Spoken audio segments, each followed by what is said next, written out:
ஏசாயா 30:15. நீங்கள் மனம் திரும்பி அமர்ந்திருந்தால் ரட்சிக்கப்படுவீர்கள். அமெரிக்கையும் நம்பிக்கையுமே உங்கள் பெலனாயிருக்கும். விளக்கம்: மனிதன் தன்னுடைய சொந்த முயற்சியில் ரட்சிப்படைய முடியாது.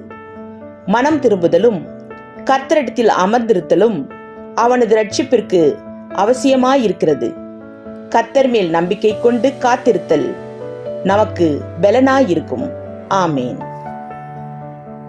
Isaiah chapter 30 verse 15. In repentance and rest is your salvation. In quietness and trust is your strength. Amen.